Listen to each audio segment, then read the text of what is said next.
और उसमें तो हम समझते हैं नीतीश कुमार जी से बड़ा चेहरा कोई है ही नहीं है। वो भी बोलते हैं और उनके नेता तेजस्वी यादव वो A to Z भी बोलते हैं। तो हर लोग अपने परिवेश में बातों को कहता है, लेकिन पॉलिटिकल पार्टी वही एग्जिस्ट कर सकती है सिस्टम में जो सभी जाति धर्म के लोगों को लेके चलती है। नमस्कार, आप न्यूज फाउंडेशन देख रहे हैं। मैं हूं आपके साथ वंदना।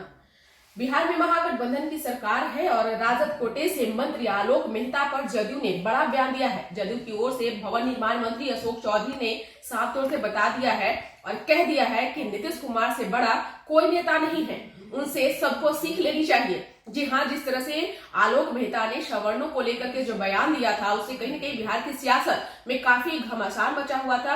अब जदयू की ओर से जो है बड़ा बयान सामने आया है और जदयू कोटे से मंत्री अशोक चौधरी ने साफ तौर से कह दिया है कि नीतीश कुमार एक बड़े लीडर है और जिस तरह से सभी जातियों को एक साथ लेकर चलते हैं, तो इससे सभी को सीख लेनी चाहिए।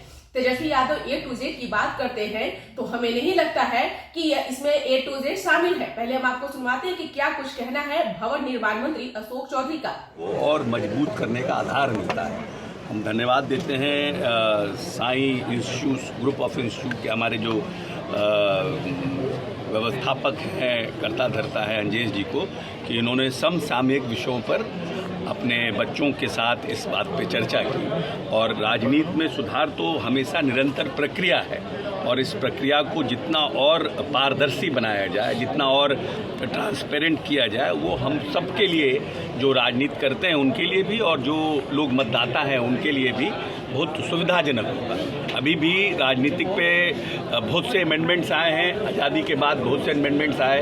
वो इलेक्शन कमीशन का निर्माण हुआ, फिर इलेक्शन कमीशन के टेन्योर का निर्माण हुआ, इलेक्शन चीफ कैसे होगा उस पर चर्चा हुई, स्टेट फंडिंग पर चर्चा हो रही है, ऑल इंडिया का जितने पॉलिटिकल पार्टी के लोग उस पर चर्चा हो रही है। जो विषय पर ये चर्चा कर रहे हैं उस पर ऑलरेडी इलेक्शन कमीशन के स्तर पर भारत सरकार, राज्य सरकार सब कुछ चर्चा कर रही है। और ये तो निरंतर प्रक्रिया वाला विषय है कि आप कोई कानून बनाते हैं, उसमें देखते हैं तो उसमें आपको क्या समस्या आती है, फिर उसको अमेंड करते हैं। तो हम समझते हैं कि चुनाव सुधार जितना ट्रांसपेरेंट हो, जितना मतदाता के लिए सुविधाजनक हो, जितना हम लोग कास्ट जो जाति का जो आधार है उसको हम लोग तोड़ सकें, पढ़े लिखे लोग आए, कैसे सिस्टमैटिक हो सके, पॉलिसीज़ पर बहस हो, उम्मीदवार पे बहस नहीं हो, पार्टी पर बहस हो, उन सब चीज़ों पर चर्चा होगी तो हम समझते हैं अच्छे उम्मीदवार जीत कर आएंगे। सिर्फ बिहार में जो राजनीतिक परिवेश है उसमें जो भी अभी जात और जाति पर विवाद हो रही है, इसमें केंद्र बिंदु नीतीश को लोग मान रहे हैं। क्या मानना है कि नीतीश जी को केंद्र बिंदु किस विषय में मान रहे हैं? जैसे अभी 10%, जैसे आपके मंत्री ने एक बयान दिया कि 10% राज का 90% पर आलोक मेहता का बयान है। उस बयान को हमको लगता है कि तोड़ मरोड़ कर पेश किया गया है। उस बयान को तोड़ में जब तक कि अब तो एक है कि वो भी बोलते हैं और उनके नेता तेजस्वी यादव वो A to Z भी बोलते हैं। तो हर लोग अपने परिवेश में बातों को कहता है, लेकिन पॉलिटिकल पार्टी वही एग्जिस्ट कर सकती है सिस्टम में जो सभी जाति धर्म के लोगों को लेके चलती है। और उसमें तो हम समझते हैं नीतीश कुमार जी से बड़ा चेहरा कोई है ही नहीं है, जिसने सभी जाति के लोगों को इनकॉर्पोरेट किया है अपने काम कार्यशैली में भी, अपने जो पॉलिटिकल अपॉइंटमेंट्स है उसमें भी, और उन्होंने योजनाओं का जो निर्माण किया उसमें भी। हाँ, ये बात सत्य है कि जो लोग हाशिए पर लंबे समय तक पड़े रहे, चाहे वो अति पिछड़ा हो, चाहे महिला हो, चाहे महादलित हो, उनको उन्होंने स्कीम लगा करके मेन स्ट्रीम में लाने का काम किया। तो ये बात सही है, घर में अगर कोई भाई का पैर छोटा हो जाता है, लंगड़ा हो जाता है, तो उसका इलाज कराना है ना, उसको इलाज करा के सबके साथ खड़ा करना है। चाहे परिवार में जो भी है लोग, जो कमज़ोर होता है, आप लड़का कमज़ोर होता है उसको आप ट्यूशन पढ़ाते हैं, ट्यूशन पढ़ा करके उसको आगे ले जाने का प्रयास करते हैं। खाली स्कूल जाने से तो बच्चा पास करेगा नहीं, लगता है कि नहीं भाई इसको मैथ्स का ट्यूशन चाहिए, इसको साइंस का ट्यूशन चाहिए, पढ़ाते हैं ना। तो उसी तरह नीतीश कुमार उन लोगों के लिए भी योजनाओं का निर्माण करके उनको मेन स्ट्रीम में लाने का काम कर रहे हैं। लेकिन ये कोई कहे कि नीतीश कुमार जाति पाति करे, वो सरासर गलत बात है। सर, IAS के पाठक का एक बयान आया है, वायरल हो रहा है, इसमें गाली गलौज कर रहे हैं बिहार के एक अधिकारी को। इस तरह से क्या नहीं, देखिए वो बयान, वो उनका वीडियो हमने भी देखा है, किसी ने हमको भी भेजा था वो वीडियो।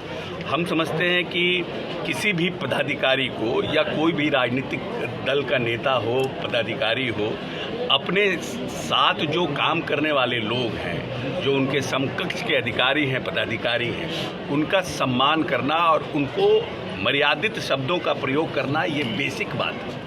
और जिस तरह का उनका बयान आया है, उस बयान में जिस तरह से वो बिहारी लोगों को गाली दे रहे हैं और अपशब्द का प्रयोग कर रहे हैं, ये उचित नहीं है और मर्यादित नहीं है। मैं समझता हूं कि ऐसे पदाधिकारियों पर निश्चित रूप से सरकार को नोटिस लेना चाहिए और सरकार नोटिस लेगी भी कि किसी को, आप किसी भी कैडर के हों, लेकिन आप बिहार में रह रहे हैं, बिहार में आपकी नौकरी है, आप किसी भी राज्य के हों, आप यहाँ का दाना पानी खा रहे हैं, आप यहाँ के लोगों की सेवा करने के लिए आए हैं और भारतीय प्रशासनिक सेवा के अधिकारी हैं, पदाधिकारी हैं, तो आपको बिहार की भावना, आर्यभट्ट का ये बिहार है, बुद्ध का बिहार है, ये अशोक का बिहार है, इसलिए अपशब्द का प्रयोग करना बिहारियों के लिए ये सरासर गलत है। कार्रवाई के लिए क्या कर चुकी है? आप भी मंत्री बिहार की सरकार में हैं। ये हमारे उनके विभाग के माननीय मंत्री जी का बयान आ गया है कि उसकी जांच होगी और जांच में जो भी संभव होगा और दोषी पाए जाएंगे तो उस पर कार्रवाई होगी। तो हम समझते हैं कि लोग काम करेंगे। IAS के ऊपर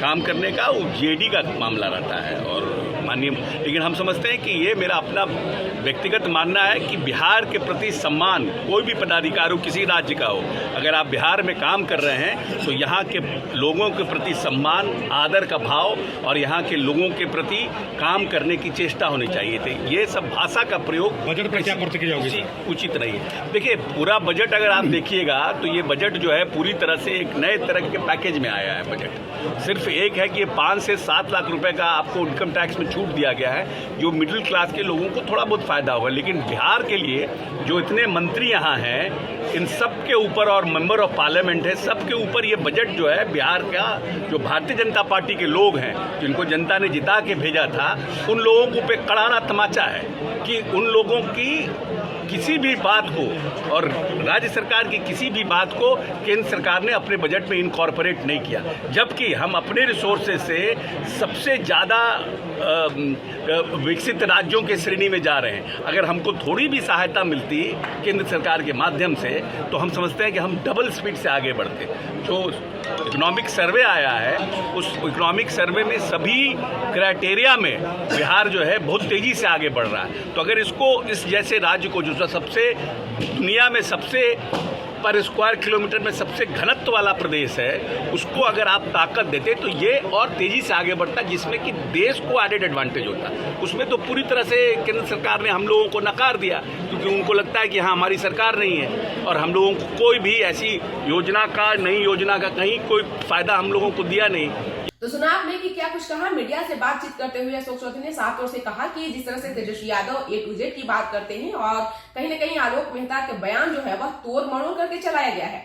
हालांकि जिस तरह से नीतीश कुमार सभी को एक साथ लेकर चलते हैं, तो मैं नहीं मानता हूं कि नीतीश कुमार से कोई बड़ा नेता है। इसका बस इतना ही। बने रहिए न्यूज़4नेशन के साथ। तब तक के हमारे चैनल को सब्सक्राइब नहीं किया तो कर लीजिए। धन्यवाद।